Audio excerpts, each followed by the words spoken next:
If you're a perfectionist, I'm curious, do you track everything? I'm Dr. Rebecca, I'm a clinical psychologist, and I want to tell you today, all my perfectionists out there, tracking is not helping your perfectionism or your anxiety. We track so much. We track sleep. We track screen time. We track calories and weight. Ew. We track steps. We track relationships with like Snapchat streaks. We track books. Goodreads is constantly trying to tell me how many books I've read this year. We track water. How much water have we had? We track likes and views on like YouTube and TikTok. We track a lot of stuff. We know that if it's on your phone, we are tracking because they're tracking us, right? They're taking our data, they're selling it, whatever. But I think we also track intentionally. We like tracking, we like getting that data. We like seeing how has my sleep been? We like grading ourselves, especially if you're a perfectionist. I'm sure whenever you get like an A+ or like 10 out of 10 sleep score or something, you feel a little bit like, yeah, I'm the best. Feels good, right? It feels so good sometimes to like see our successes or see our wins. And I think also we track because it feels like it gives us control.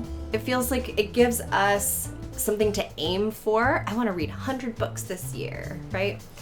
Or it gives us something to grade ourselves. It gives us like objective data to measure ourselves against our former selves, against our goals, against our friends.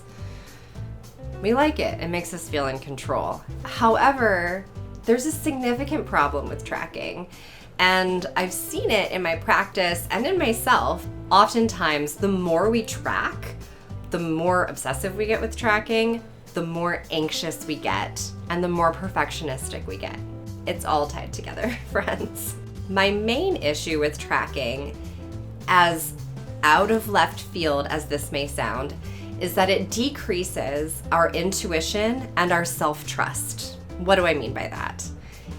Essentially, tracking is like this external solution to understanding the self, when in reality, I would much rather us use internal measures for that, right? The interesting parallel, though, is that anxiety and perfectionism also have this same mechanism. Anxiety and perfectionism have these voices in our heads, these words that are telling us, you are not safe, and the only way to be safe is to trust us, to trust the voice that says, you need to try harder, to trust the voice that says, what if we're late today, right?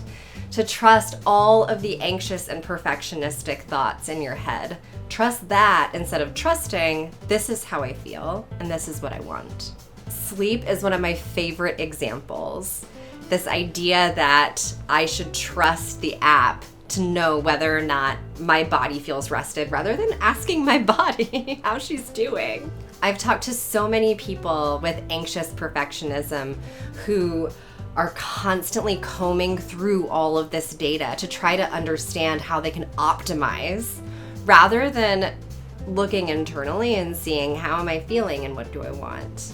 So to go back to that sleep data example, it's less about, oh, okay, I woke up, how do I feel? How's my body doing? And it becomes something like, what is my sleep score? When did I wake up? What was my quality of sleep? Is there a problem here? Do I need to take meds? Should I figure out a different solution? Whoa. Instead, I invite you to work on building self-trust.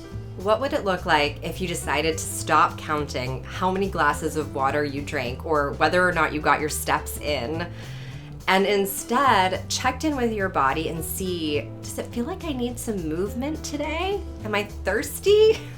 It's so simple, right?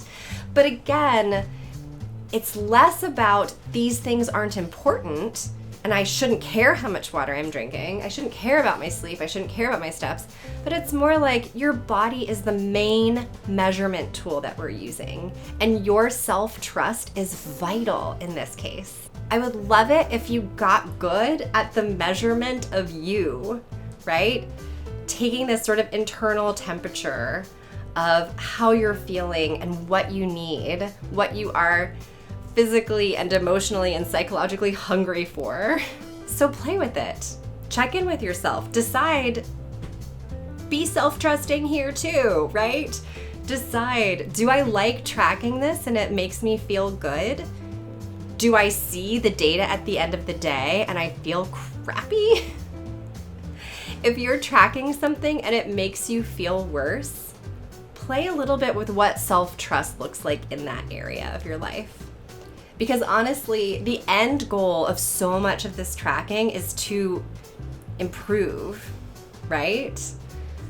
To level up, to feel great, to be better, to optimize. And if the only place you're feeling optimized is on your phone or on paper and it's not actually in your body, what are we even doing? So let me know. Is there anything that you would like to stop tracking? Is there anything that you wish you were tracking because you feel like it would help you understand yourself better? Genuinely. Tell me down below. Click here to subscribe and click over here for another video that I think you'll love. Have a great one, y'all.